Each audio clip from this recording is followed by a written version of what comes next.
Hi guys, Matt Thomas here at Cedar Rock Studio Guitar Gallery in Indiana, and today I've got a lovely honor of presenting a kind of new, it's never been sold. This is a guitar by Bouchereau out of Canada. Now, he built this one in 2019, but had it in his possession and then decided to send it here recently.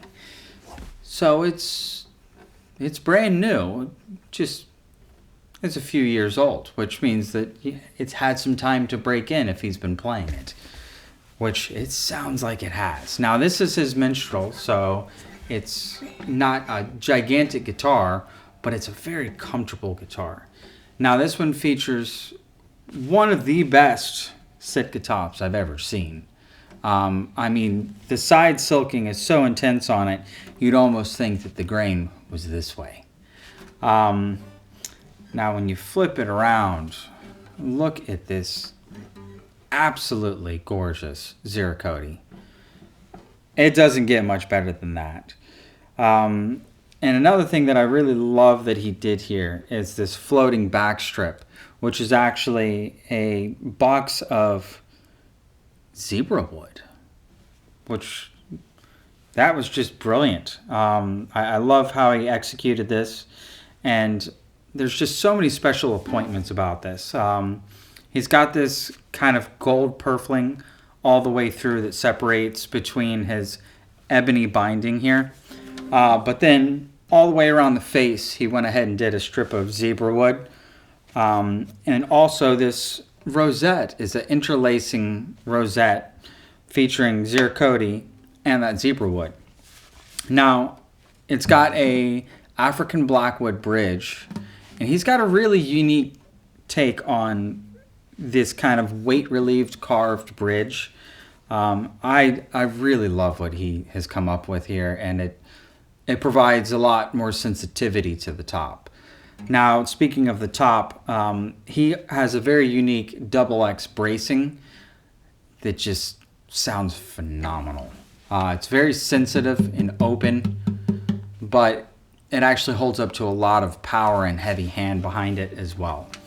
Now, as you get into the neck here, it's got a ebony fretboard with these really gorgeous copper pipe inlays for your side dots here.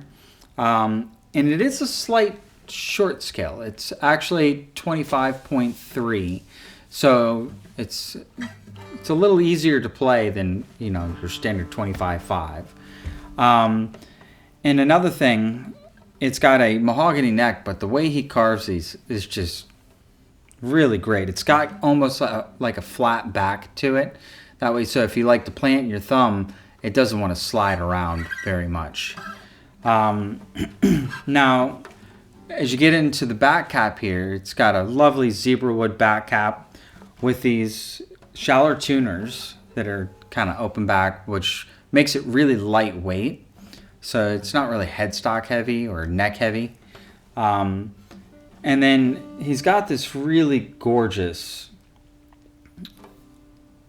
unique design for the headstock. It's ebony with Ziricote, but it's got this swoop through it.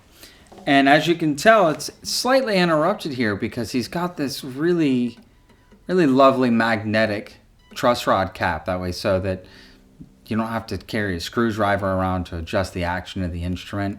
You can just pop that right off, adjust it in the middle of a gig, pop it right back in, and get back to playing. That's one of my favorite things about having that kind of access, especially if you're a player that ends up putting a magnetic pickup or anything like that, or a sound hole cover. Makes it kind of difficult to access the fine-tuning elements of your instrument on the go. But I just got to tip my hat to him. The way that he executed this purfling line as a swoop through that truss rod cap is just phenomenal.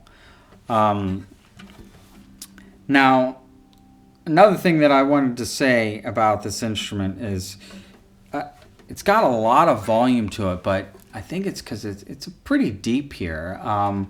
Feels like it might be 4.5 inches over here, and it doesn't taper very much through the side. So a lot of guitars that get real thinner, it's pretty even all the way through, so it's got a lot of air volume and cavity to it. But not only does it have a lot of bass, you look at the harmonics, and they just jump right out.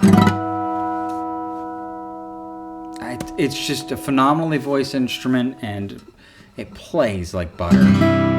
You don't really have to work very hard to fret it, or really, if you want to really dig in, it's also got the guts to take it. So now it's standard specs. It's got 2 1/4 down here at the saddle and 1 3/4 at the nut. But it is a little thicker here, so if you're a player with larger hands that don't like the real thin necks, this would be great for you. It's got plenty of cheek here that way, so it fills out your palm down here at the first fret.